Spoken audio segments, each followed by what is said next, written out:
देश की आजादी के बाद से उत्तर प्रदेश में 4 दशक तक सत्ता में रहने वाली कांग्रेस पार्टी सत्ता में वापसी की कवायद कर रही है।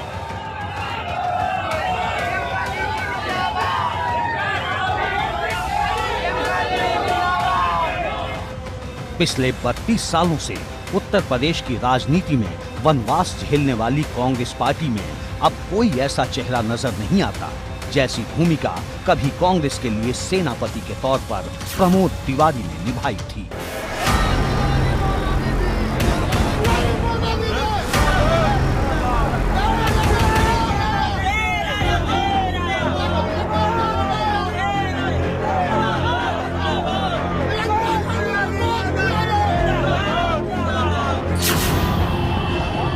इस वक्त उत्तर प्रदेश में कांग्रेस का चेहरा बनकर उतरी प्रियंका गांधी भरसक कोशिश कर रही हैं कि कम से कम सत्ता में वापसी के साथ साथ कांग्रेस की झोली में ज्यादा से ज्यादा सीटें डाली जा सके, क्योंकि मोदी लहर में कांग्रेस का सबसे मजबूत किला अमेठी भी ढह गया था।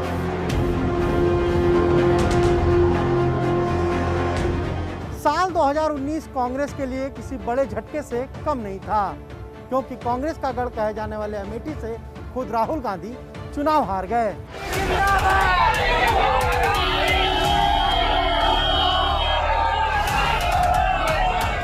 वही अमेठी सीट जिसने हमेशा कांग्रेस को मजबूती दी और बुरे से बुरे दौर में भी उत्तर प्रदेश में कांग्रेस के अस्तित्व को बचाए रखा था। लेकिन कांग्रेस पार्टी के लिए उत्तर प्रदेश में एक और किले को हर दौर में जिस सेनापति ने मजबूत रखा और राजनीति में अमिट इतिहास लिख दिया, कांग्रेस के वो सेनापति हैं प्रमोद तिवारी।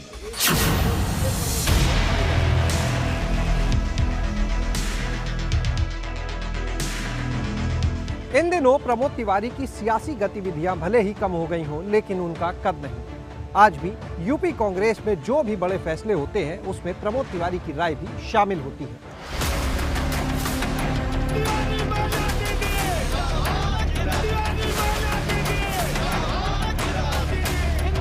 प्रतापगढ़ के रामपुर खास से लगातार 9 बार विधायक चुनकर प्रमोद तिवारी ने अपनी राजनीतिक कुशलता को साबित किया है। कांग्रेस पार्टी के कुशल सेनापति के तौर पर खुद को स्थापित करने वाले प्रमोद तिवारी ने इंदिरा गांधी से लेकर राहुल गांधी तक के साथ काम किया। देखिए, मैं बहुत स्पष्ट कर दूं, 1980 में जब मैं राजनीति में आया था, पहला चुनाव लड़ा था, राजनीति में पहले से था, तो देश प्रथम था कि पहले पैसे का महत्व नहीं था, सेवा का महत्व था।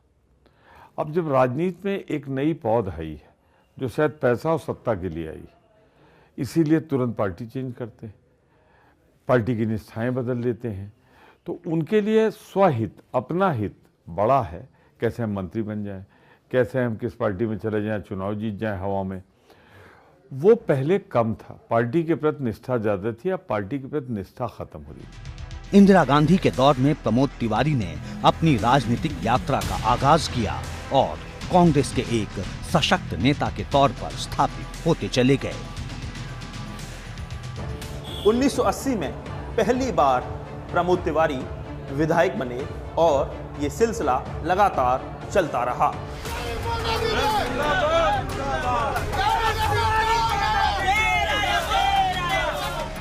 साल 1989 में उत्तर प्रदेश से कांग्रेस की विदाई हुई, लेकिन प्रमोद तिवारी फिर भी भारी बहुमत से विधायक बने।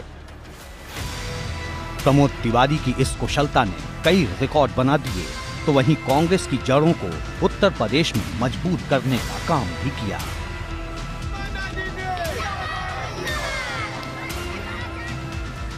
देखिए, राजनीति में मैं प्रमोद तिवारी जैसे लोगों की बड़ी मान्यता मानता हूं, कांग्रेस के खास तौर पर, क्योंकि 1989 के बाद से कांग्रेस का किसी भी सत्ता की या पावर इक्वेशन के आसपास कोई भूमिका ही नहीं रही और आहिस्ता आहिस्ता जैसे वक्त गुजरता गया, कांग्रेस का राजनीतिक वजूद जो है वो कमजोर होता रहा।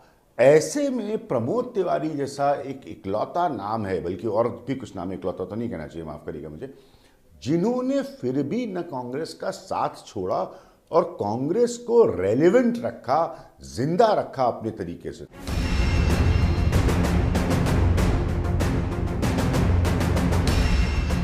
रामपुर खास सीट मानो प्रमोद तिवारी के घर जैसी है, जिस पर वो लगातार 9 बार विधायक चुने गए और अब उनकी बेटी आराधना मिश्रा उसी सीट से विधायक हैं।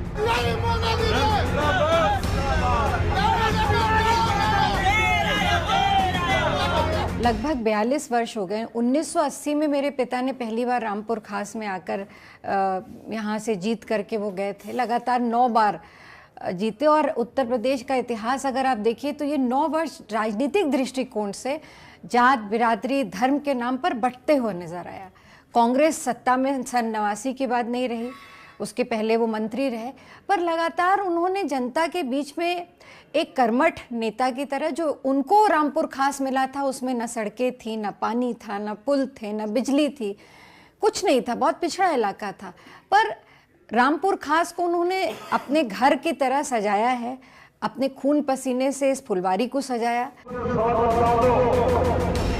जब जब कांग्रेस पार्टी उत्तर प्रदेश में असहज हुई, तब तब एक सेनापति के तौर पर कांग्रेस का झंडा प्रमोद तिवारी ने पूरी मजबूती के साथ उठाए रखा।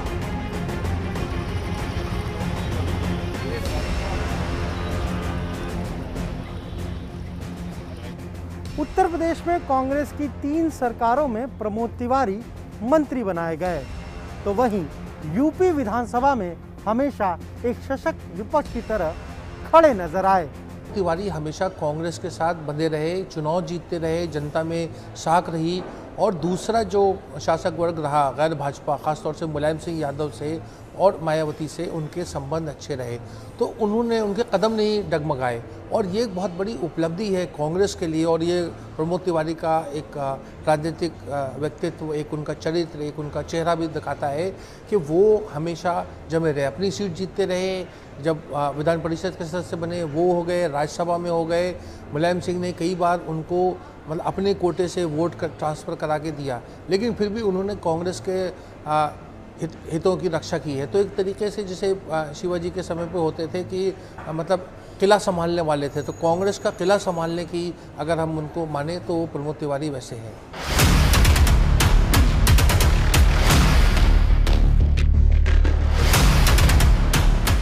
जिस प्रतापगढ़ की रामपुर खास सीट से प्रमोद तिवारी ने कांग्रेस के किले को मजबूत बनाए रखा, वहां की राजनीति में ताल ठोकने वाले कुंडा के विधायक राजा भैया से उनका विवाद जग जाहिर था।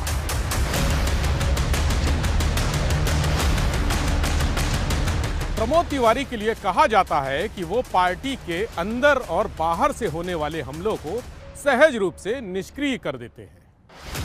यही वजह रही कि राजा भैया से राजनीतिक विवाद होने के बाद प्रमोद तिवारी ने अपने व्यवहार के दम पर इस विवाद को दफन कर दिया।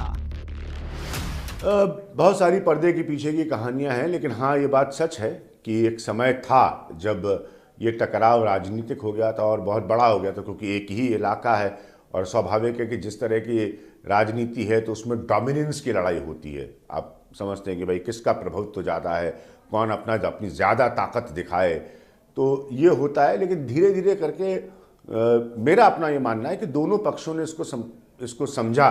सियासी लोग समय समय पर अपनी राय बदलते हैं, बुद्धिमान होते हैं, समझा कि इस तनाव को बनाए रखने से बेहतर है कि हम अपनी अपनी जगह ढूंढकर अपनी स्पेस बना लें। कहा तो यहां तक जाता है कि जब जब कांग्रेस पार्टी में गुटबाजी शुरू हुई तो आला कमान ने प्रमोद तिवारी पर ही भरोसा जताया। उन्होंने राजनीति में अपनी एक पहचान बनाई, एक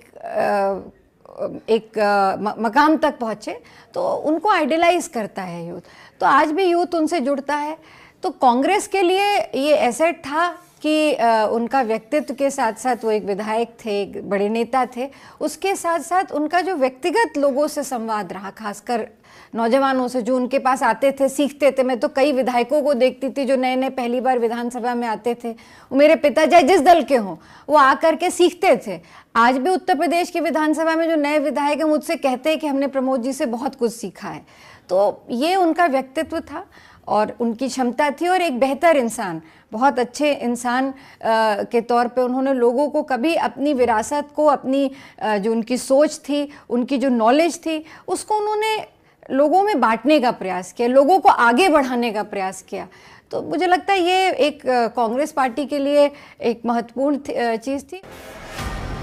जब तक सक्रिय राजनीति में प्रमोद तिवारी रहे, तब तक हर परेशानी और अड़चन से कांग्रेस को बाहर निकालने का काम एक सेनापति के तौर पर बखूबी किया और आज भी कांग्रेस पार्टी को प्रमोद तिवारी जैसी शख्सियत की जरूरत है।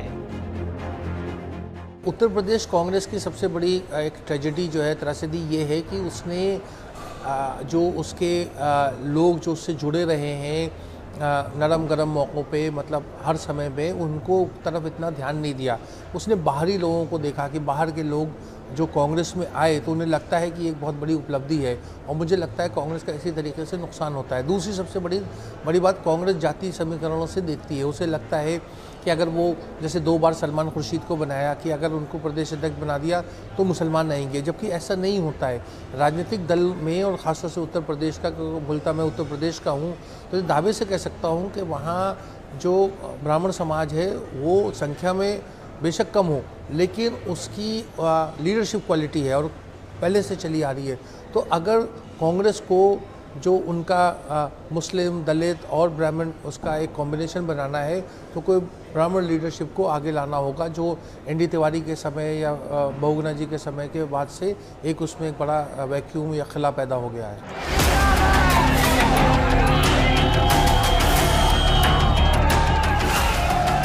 पिछले कुछ समय से जबकि यूपी में कांग्रेस का जनाधार लगातार घट रहा है, सीटों के लिहाज से भी कांग्रेस का दायरा घटता जा रहा है, फिर भी कांग्रेस के मजबूत गढ़ के तौर पर सेनापति प्रमोद तिवारी ने पार्टी को रामपुर खास जैसा किला दिया है, जिसे ढाहना मुश्किल ही नहीं, राजनीतिक तौर पर नामुमकिन भी नजर आता है।